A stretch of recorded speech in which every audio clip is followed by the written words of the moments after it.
As the 20th of July deadline approaches for nuclear talks between Iran and the P5+1, let's see how the press is weighing up the situation.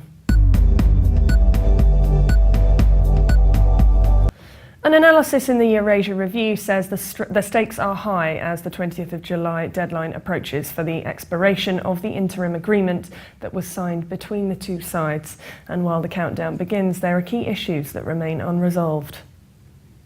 The Iraq crisis in the background has complicated issues. The article says, oddly enough, the US and Iran find themselves on the same side of the conflict. The US does not want to be drawn into a regional sectarian battleground against Iran. The article adds the end of the mandate for the European Union's foreign policy chief Catherine Ashton, who was the prime coordinator of the negotiations, raises doubts about the future of the nuclear talks. Her upcoming departure could complicate diplomacy at a critical time, exposing the talks to further risks. The article adds a further delay would mean a new EU foreign policy chief taking charge, someone with less expertise on the issue or rapport with the Iranians. The article concludes a nuclear deal with Iran is certainly in Europe's interest. Apart from reducing the threat of nuclear proliferation, it would enhance economic ties with Iran. An article in Your Middle East looks at the negotiations, calling it the decisive, dangerous endgame with a final round of hardball negotiations potentially going all the way to a July 20th finish line. The article says with Sunni Islamic insurgents overrunning large parts of Iraq and Syria in chaos after years of civil war, this could help Tehran and the West normalise relations at an explosive time in the Middle East. In a Washington Post tribute, US Secretary of State John Kerry warned Iran not to squander a historic opportunity to end Iran's economic and diplomatic isolation and improve the lives of their people.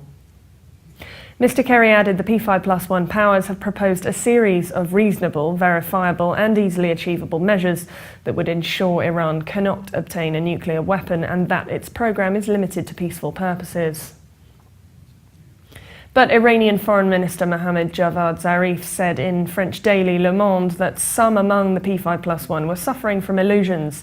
The US, Russia, China, Britain, France and Germany want Iran to reduce drastically in scope its nuclear activities in order to render any Iranian drive to assemble a weapon all but impossible.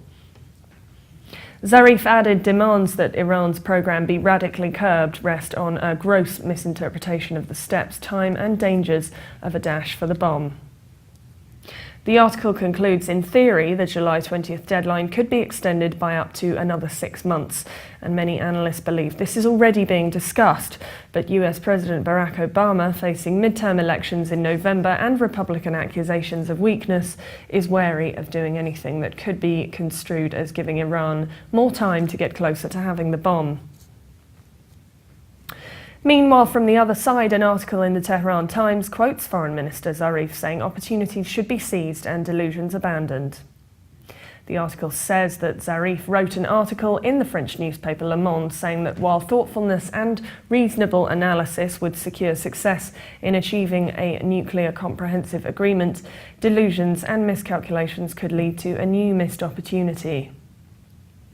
The article says Iran has the political will to reach a long-term comprehensive deal. However, the talks can lead to a successful result only if all sides are determined to find solutions which will be acceptable to both sides and in line with the agreed goals based on the Geneva deal. The article concludes Iran has had best cooperation with the IAEA during recent years and will pursue this path in line with achieving its national security priorities. Iran has nothing to hide and its nuclear program is totally peaceful and is only intended to meet civilian needs. For more updates, please visit levant.tv. Thanks for watching. Bye for now.